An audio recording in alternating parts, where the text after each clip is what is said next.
Ambassador Mahesh Sachdeva, former diplomat. He's joining us live from Delhi. And we also have Brahma Chellaney, author and professor of strategic studies from the Center for Policy Research and fellow at the Robert Bosch Academy in Berlin. He's also joining us live from Delhi. Very good evening to you, sir. I would want to begin with Mr. Chellaney first. Mr. Chellaney, while preparing for this evening show, I just charged upon a story which has appeared today in rediff.com. It's an interview given by journalist Robert Fife to the platform rediff.com, Prasanna D. Zore of rediff.com. And in this interview, now just for your benefit to understand what has exactly happened, it's really damning for Justin Trudeau if it's true. In this interview, Robert Fife says that we were working on the killing of Hardeep Singh Nijjar, and so we approached the government whether they had anything to connect the killing of Nijjar with Indian security establishment or Indian agents. Justin Trudeau's office said, please wait for a week. Robert Fife says, I did not wait for a week. I told them you have 24 hours. And so in panic, Justin Trudeau the next day went to the floor of the House of Commons before the story got published. He said there is a connection, there is credible allegation that Hardeep Nijjar's killing is connected or has links with Indian agents. Now the journalist is really flabbergasted. He's saying, I did not have anything. Well, I don't know. I haven't seen the evidence that they have. But I believe that because the US Secretary of State Antony Blinken, Jake Sullivan, the US National Security Advisor have all said that there are allegations, maybe there are allegations. When the journalist is specifically asked whether there was something he was given by the government, he says, no, the government never gave us anything. He's asked how thick is the line between making credible allegations and providing hard evidence. He says, well, I don't know. Then, how credible you think are Prime Minister Trudeau's allegations? He is asked. He's saying, well, obviously they have to be serious allegations or he wouldn't have made the statement on the floor of the House, but they have not shown us anything. So it's clear, Mr. Chellaney, sorry for this little long introduction, but I wanted to give you the perspective from where this story is coming. It's clear that it's all thin air. There is nothing available with the Canadian establishment whatsoever based on which Justin Trudeau made those preposterous allegations against India. You're absolutely right. This story about the Globe and the Mail about to publish stuff on this aspect is well known in Canada. The fact that the Globe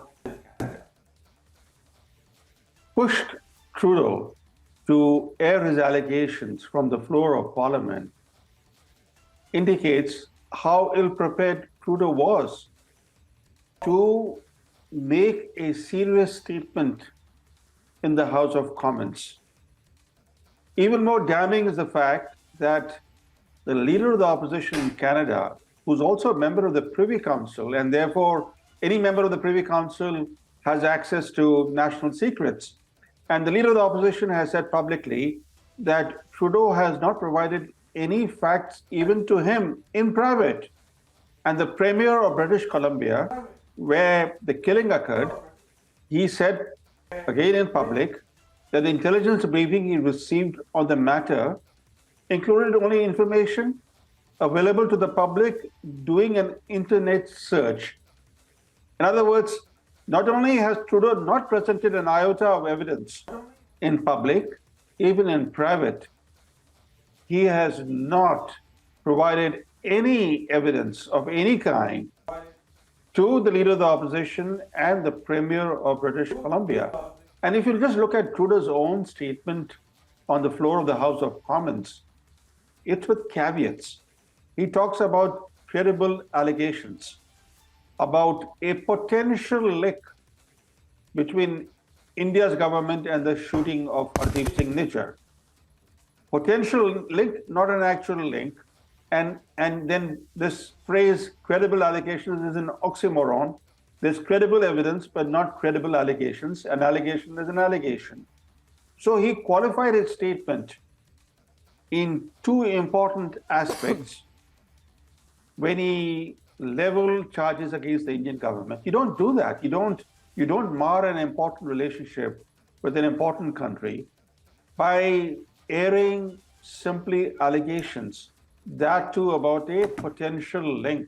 In the past, when governments have accused foreign agents of involvement in a murder on their soil, they have presented forensic evidence or video evidence or audio evidence. This is what, for example, the UAE did in 2010 when it charged the Mossad of being behind the murder of a Hamas commander in a Dubai hotel. The UAE presented damning evidence, video evidence, audio evidence, showing the role of 11 Israeli agents in the killing of this Hamas commander. Now, Trudeau has had more than a month since he made those allegations against India, and he has failed so far to present even an iota of evidence. Ambassador Sachdeva, you know, we are discussing this amid reports that India has finally decided to even go to the FATF or UNODC and to really broaden our response, a diplomatic response to this Canadian harboring of terrorism, Canadian indulgence with the Khalistani extremism.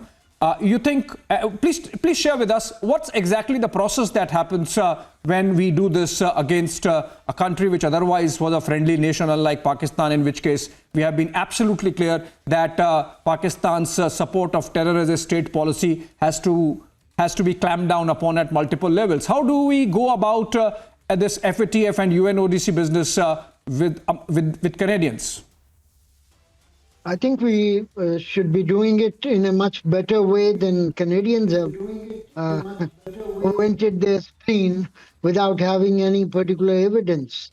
If we do so, I think we would be doing it on the basis of credible evidence, as Mr. Chellaney has mentioned, and not credible allegation.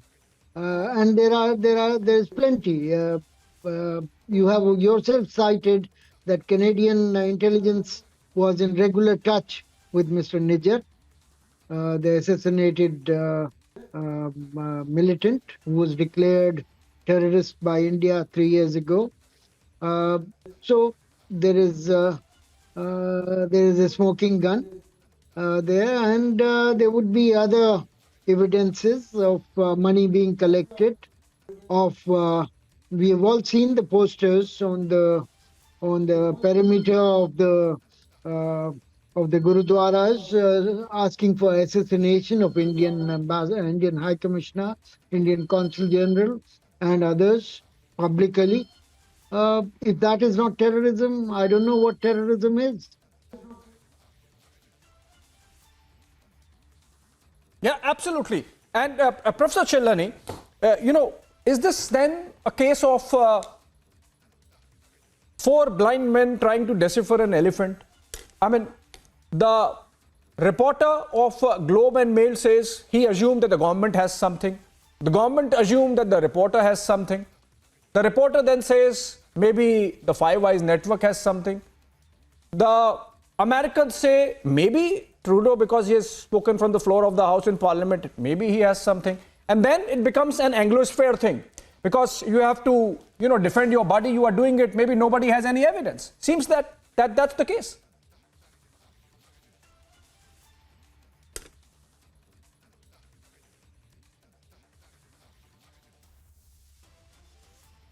Professor Chellaney,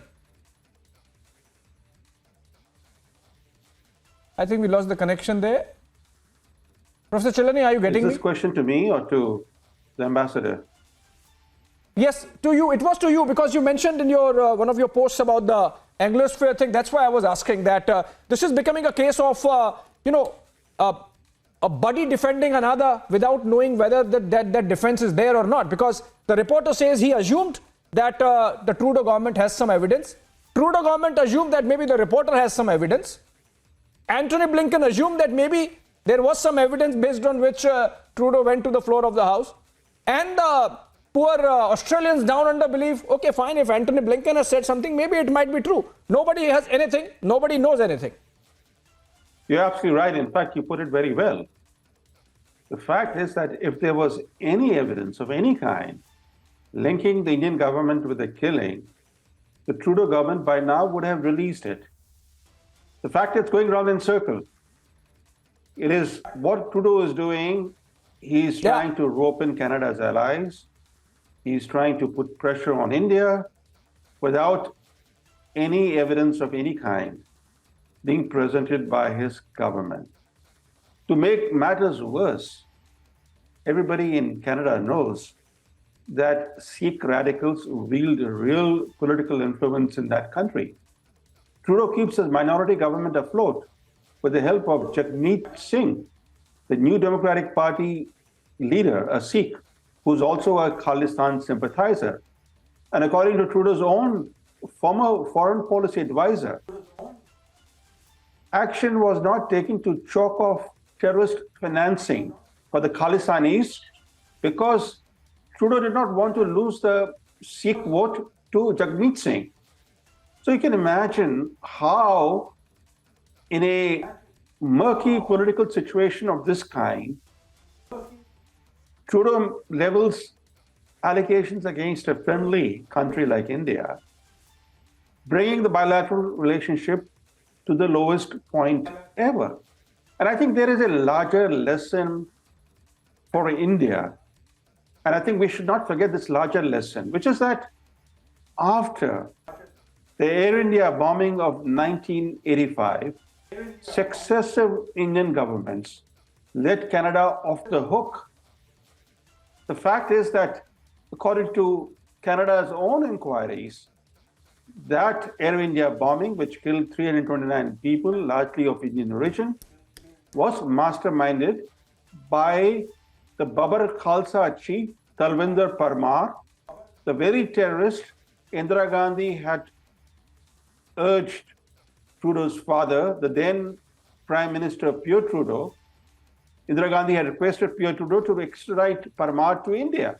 So this guy went on. Parmar went on to become the mastermind of the Air India bombing.